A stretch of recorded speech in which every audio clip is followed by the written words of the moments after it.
religious leaders, religious leaders, religious leaders. How many times have I called you? All religious leaders should resign. I'll say it again. All religious leaders should resign. Cardinal, Archbishop, Presiding Apostle, Dr. Apostle Bishop, Mufti, Supreme Mufti, Sheikh, whatever it is, and you know you are a religious leader in this country, you have been a disappointment to the people of this nation.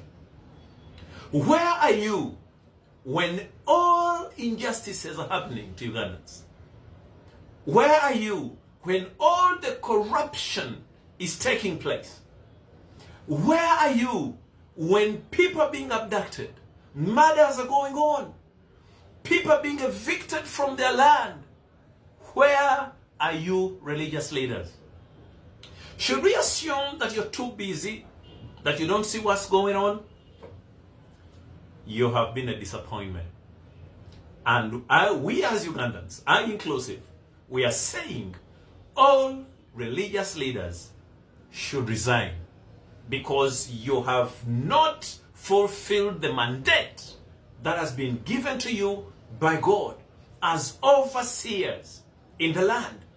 We enjoy the titles, we enjoy the cars, we collect the tithe, the offerings and everything, but we are so useless in the times when Ugandans and the people we lead need us.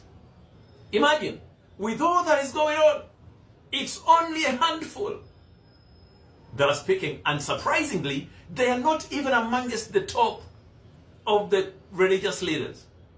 The Interreligious Council of Uganda, quiet. I don't know, they must be eating.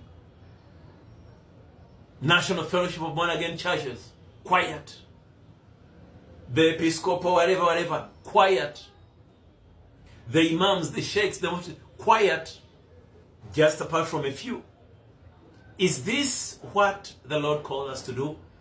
Or we have become part of the perpetuators of evil and crime in this nation? I'm sorry I have to say this, because we have the obligation to stand up to the challenges of our people.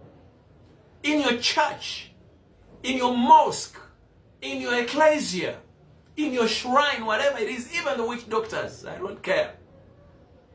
You attend and you shepherd all sorts of people from all parties, from all regions, from all tribes.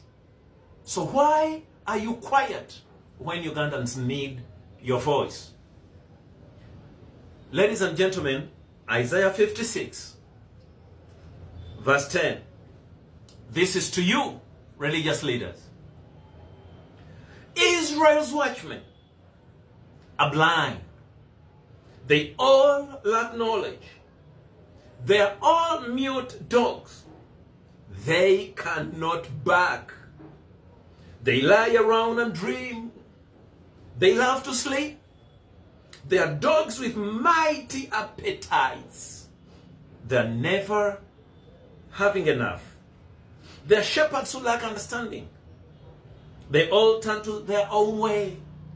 Each seeks his own gain. I know when it is time, maybe we say we have a national prayer day and there is money, or religious leaders will run. Things that really don't matter so much.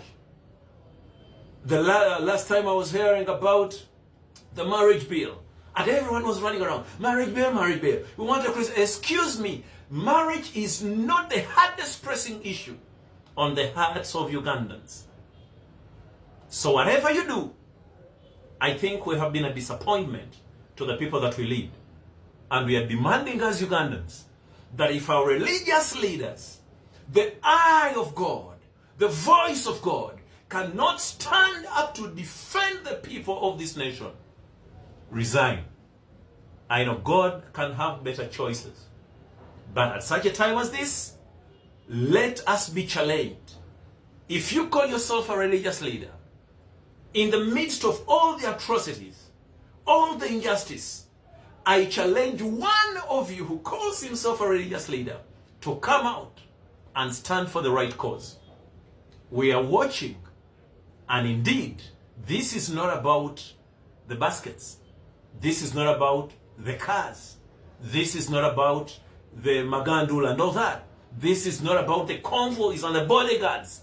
This is about the work that has been given to you by God as religious leaders in the land.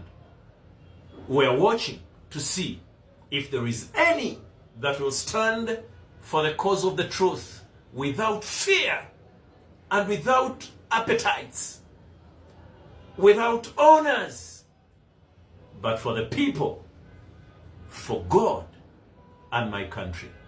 Religious leaders, resign, because you have not helped the people.